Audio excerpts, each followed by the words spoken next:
Comment ça se passe en Belgique, le lockdown? Ça craint, mec.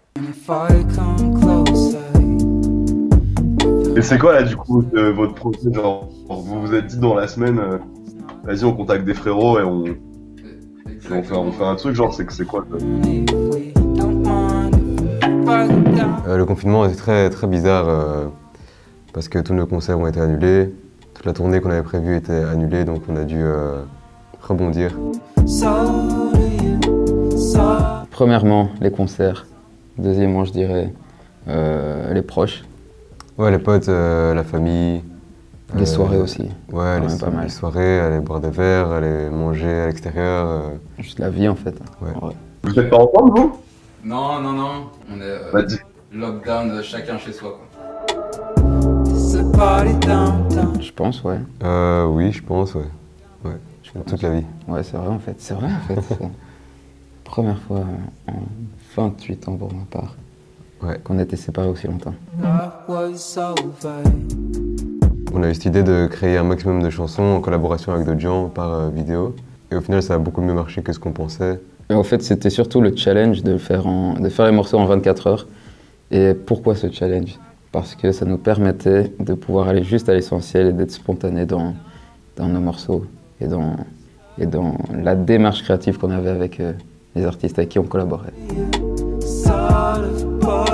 Je pense que ça nous a permis quand même énormément de se détacher de toute la façon, enfin de la méthode qu'on avait de faire de la musique et des prises de tête qu'on peut avoir quand on commence un morceau. Et là, c'était bien d'aller à l'essentiel. Et je pense que ouais, créativement, ça nous a permis d'évoluer. Et ça partait aussi sur une peur de s'ennuyer aussi. On ne savait pas combien de temps ça allait durer, le confinement. On s'est dit qu'il fallait qu'on trouve quelque chose qui puisse nous occuper sur la durée. Ouais. En vrai, cette période s'y prête, hein. C'est lourd. Ouais, de ouf. C'est lourd, ça te joue. Ah ouais, à fond. On a envoyé des messages avec des artistes qu'on aimait bien, aussi bien les artistes de Bruxelles comme Primero, comme Swing, qu'on aimait bien, et on voulait juste collaborer avec eux parce que c'était une question de temps, je pense, déjà depuis avant même le confinement. Et juste d'autres artistes qu'on connaissait pas personnellement, qu'on a contactés via Instagram. Juste, tout via Instagram, ouais. On a envoyé à plein de gens, il y en a qui avaient peut-être pas le temps parce qu'ils ont refusé, enfin parce qu'ils avaient d'autres projets sur lesquels ils sont concentrés et tout, mais la plupart, je pense, ont accepté. Ouais. Ça fait hyper naturellement aussi, ouais. Le dernier single qu'on vient de sortir qui s'appelle The Ballad, et c'est en collaboration avec Rudy Creswick et Louis V. C'est deux Anglais, et Rudy Creswick, en fait, c'est le bassiste de Tom Misch, qui est un artiste qu'on kiffe vraiment beaucoup et qu'on a déjà été voir en concert plein de fois. Et ce gars-là, on l'a contacté sans vraiment trop d'attente. Et lui était hyper trop chaud, en mode ah ouais, trop cool, je kiffe votre musique aussi. Trop bien. Et donc, du coup, en fait, c'était juste hyper inattendu. Enfin, on s'est dit, ouais, depuis qu'il est trop loin. Et je joue déjà avec des gens qui sont beaucoup plus forts que nous, il s'en fout.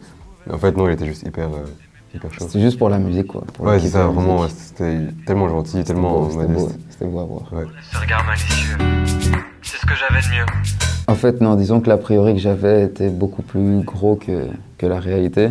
Moi, je pensais qu'on allait perdre tout l'aspect studio, t'es un peu dans une bulle avec la personne et il y a un truc qui se passe, une magie, il y a une osmose qui se passe et puis tu crées quelque chose et puis c'est vraiment sur le moment, c'est l'instant, c'est la rencontre qui a créé ça.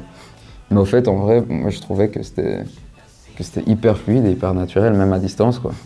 Ouais. Il y avait ce sentiment d'être tous en fait dans la même situation. C'était un peu curieux au début d'être tous enfermés chez soi, d'être en quarantaine tous et je crois que ça rapproche en fait. Donc on se faisait des appels vidéo une fois que les gens étaient motivés à le faire.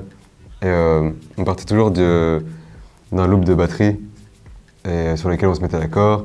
Puis ensuite on cherchait une mélodie et à chaque fois on se fiait à notre première décision, intuition, quoi.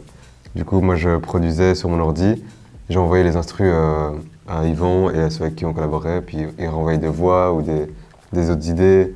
Du coup après, à partir de là on échangeait, ça a toujours été ce même processus au final.